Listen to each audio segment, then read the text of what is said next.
नमस्कार दोस्तों, आज मैं प्रस्तुत हूँ आपके सामने डिवाइन इंटरवेंशन का अगला वीडियो लेकर। काफ़ी समय हो गया है, लेकिन आज मैं एक ऐसे मुद्दे पर चर्चा करने जा रहा हूँ जिसका सीधा सारोकार मेरे से है और आप लोगों से भी है।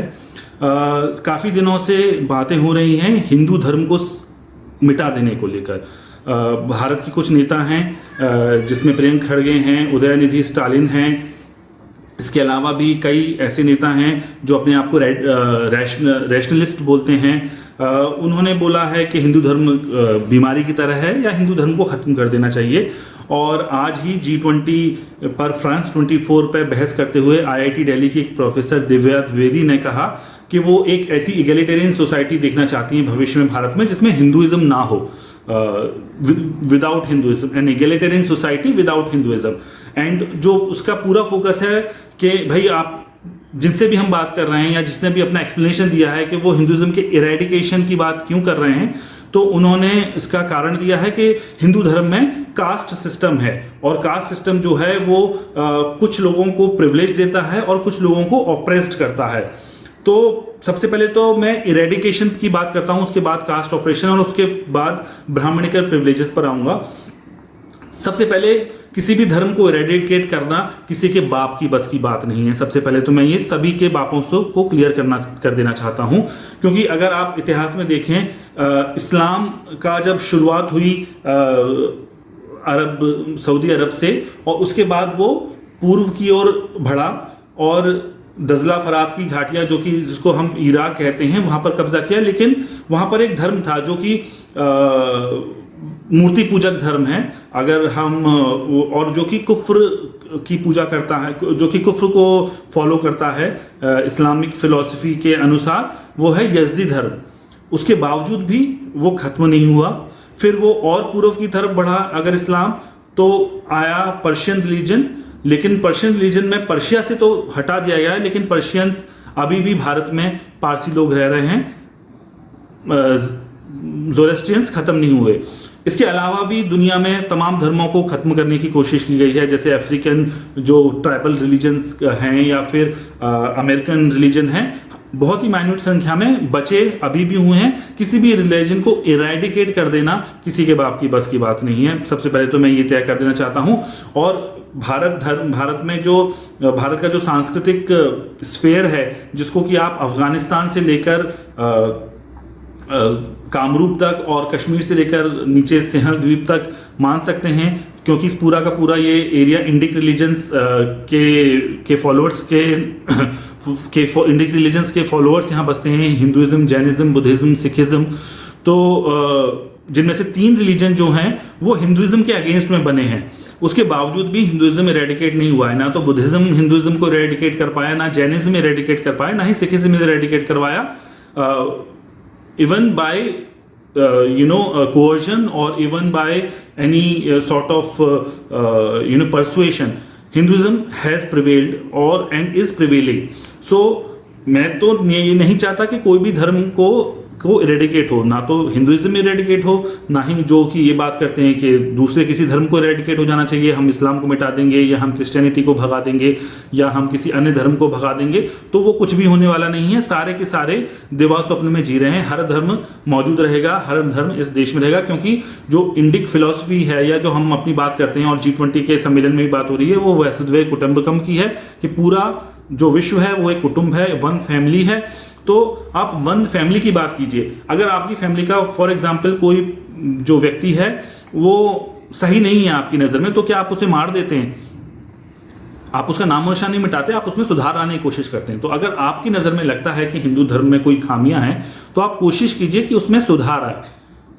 और सुधार गालियां देकर नहीं आता है, सुधार इरेडिकेशन करने से नहीं आता है, सुधार डायलॉग से आता है, सुधार परस्पर बातचीत से आता है, सुधार ऑपरेसर को ये बात बता के आई जाती है कि आप ये जो कर रहे हो ये गलत है। और जैसा कि हमारे समाज सुधारकों ने जगतगुरु शंकराचार्य के समय से ही अब तक जो आज के युग के समाज सुधारक हुए हैं, महात्मा गांधी तक, और अभी भी जो भी समाज सुधारक हैं हमारे, वो उस पर निरंतर प्रयास कर रहे हैं। और जो धर्म है वो उस हिसाब से इवॉल्व हो रहा है।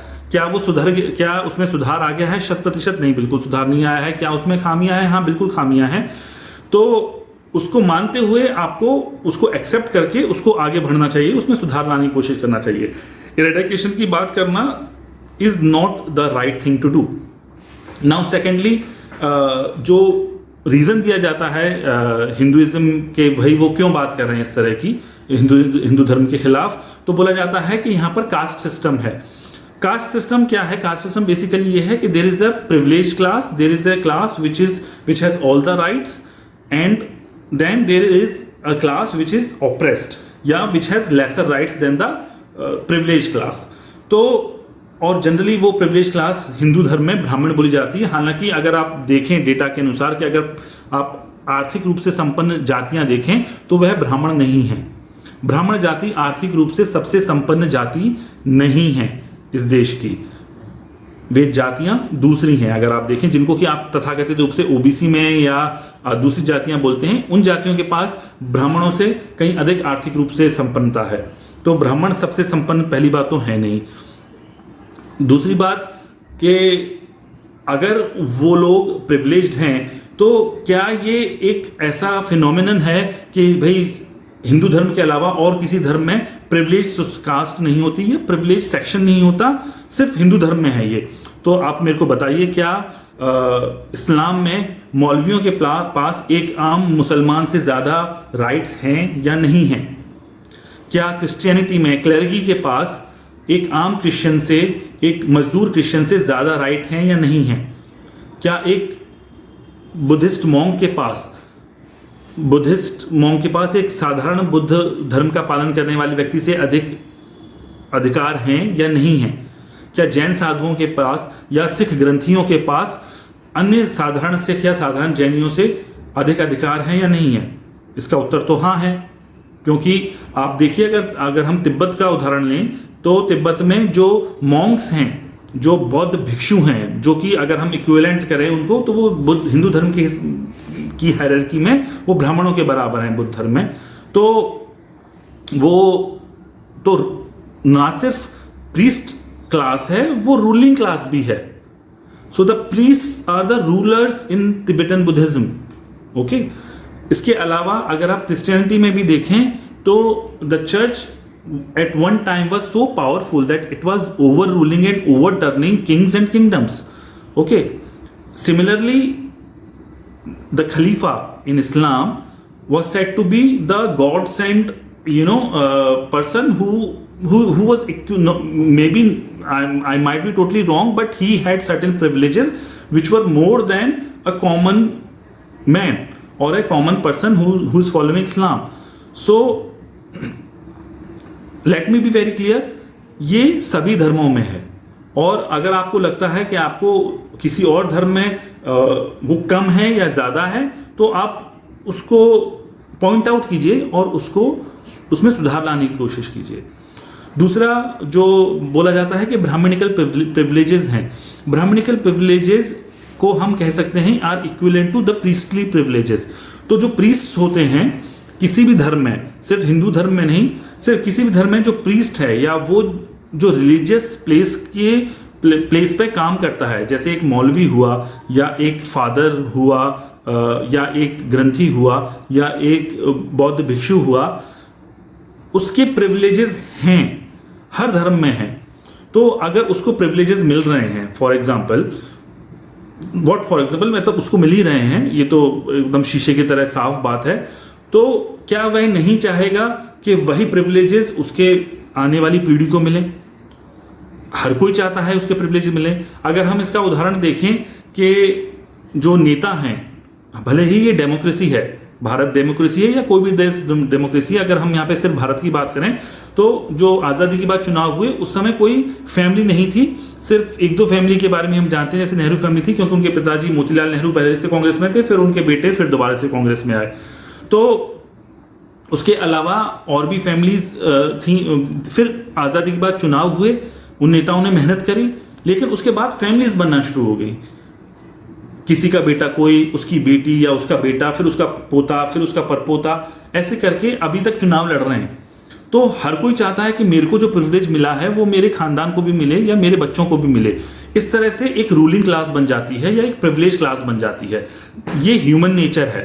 तो जब ब्राह्मण्स को या क्षत्रिय को कोई प्रिविलेज मिल रहा था तो वो भी चाहेंगे कि हमारे बच्चे को भी वो प्रिविलेज मिले, या दूसरे के बच्चे, इसका मतलब ये नहीं है कि दूसरे के बच्चे को ना मिले, लेकिन मेरे बच्चे को तो मिले ही मिले फॉर श्योर।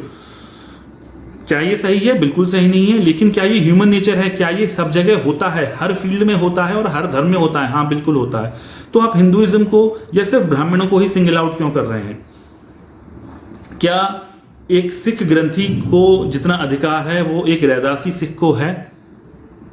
क्या एक मौलवी को जितने अधिकार हैं, क्या एक मौलवी नहीं चाहेगा कि उसका बेटा आगे चलकर वही प्रिविलेज ले? वो लेता है। सिंगर का बेटा सिंगर बन रहा है। बॉलीवुड में आप देखिए, खानदान के बाद खानदान बनते जा रहे हैं, क्योंकि उनको लगता है कि भाई इतनी चमक धमक वाला ये जो धंधा है, इससे अच्छा धंधा कहाँ मिलेगा, इसको छोड़कर कौन कहाँ जाए। तो भाई अपनी एक स्टूडियो बना लिया, अपने ही लोगों को काम दे रहे हैं और वो चल रहा है। तो क्या वे एक जाति नहीं है? क्या बॉलीवुड एक जाति नहीं है? अब क्या डॉक्टर्स अब एक जाति नहीं है? डॉक्टर्स देखिए, आज की जो पीढ़ी के जो सेकंड, जो आप यंग डॉक्टर्स को उठाइए और उनकी एक लिस्ट बनाइए कि देश में कितने डॉक्टर्स हैं, और पता कीजिए उनमें से कितनों के पेरेंट्स डॉक्टर थे। आपको पता चलेगा कि एक बहुत बड़ी संख्या में उनके माता पिता में से कोई एक डॉक्टर था या उनमें से एक लॉयर था। कॉलेजियन सिस्टम जो है सुप्रीम कोर्ट का, उसमें भी लगभग यही होता है। कितनी फैमिलीज हैं जिनके फादर भी और ग्रैंडफादर भी इंडिया के चीफ जस्टिसेज या फिर सुप्रीम कोर्ट में जजेस रह चुके हैं, और उनकी फैमिली में से उनके बच्चे भी जजेस रह रहे हैं। तो ये कि क्या आप उनको ब्राह्मण बोलते हैं या उनको बोलते हैं कि वो ब्राह्मणिकल प्रिविलेज से आ रहे हैं? ये सदियों से चला आ रहा है, इसलिए ये एक कुप्रथा के तौर पर अब हो गया है। लेकिन आप उसको ब्लेम करें कि उसकी वजह से हिंदू धर्म को खत्म कर दिया जाए, वो गलत है। क्योंकि क्या आप भारत में, मैंने जो कुप्रथाएं बताई कि अब खानदान जो है पॉलिटिकल खानदान बन गए हैं और उनको प्रिविलेजेस मिल रहे हैं, एक इलेक्टेड एमपी को एक नॉर्मल रिक्शा चलाने वाले से ज़्यादा प्रिविलेज मिलते हैं, तो क्या डेमोक्रेसी को खत्म कर देना चाहिए? क्योंकि भाई मेंबर ऑफ पार्लियामेंट को ज़्यादा प्रिविलेजेस मिल रहे हैं ना, प्रिविलेज क्लास हो गई है वो, एक आम आदमी को उतने प्रिविलेज नहीं मिलते हैं। So democracy is bad, let's eradicate it. ऐसा तो आप नहीं बोलते। आप क्या बोलेंगे? आप ये बोलेंगे ना कि हमको डेमोक्रेसी के सिस्टम में सुधार लाने की जरूरत है। तो आप भी सुधार लाइए, सुधार की बात कीजिए धर्म में। धर्म को की समाप्ति की या धर्म को जड़मूल से समाप्त करने की बात करना बिल्कुल ही बेमानी है। इसका ना तो राजनीतिक तौर पर आपको आंशिक फायदा मिल सकता है, लेकिन इसका कोई भी लाभ समाज में नहीं होगा। इससे समाज में विद्वेष की भावना बढ़ेगी और उसके अलावा कुछ होने जाना नहीं है। आप अगर सच्चे नेता हैं तो आपको प्रयास करना चाहिए कि अगर आपकी नज़र में धर्म में कोई खामियां हैं वो दूर हों, ना कि इरेडिकेट और सोसाइटी विदाउट हिंदुइज्म की आप बात कर रहे हैं। वो अगर आपको सपने देखने हैं आप देख सकते हैं, ऐसा होने वाला नहीं है, ना तो इतिहास में कभी हुआ है ना ही होगा।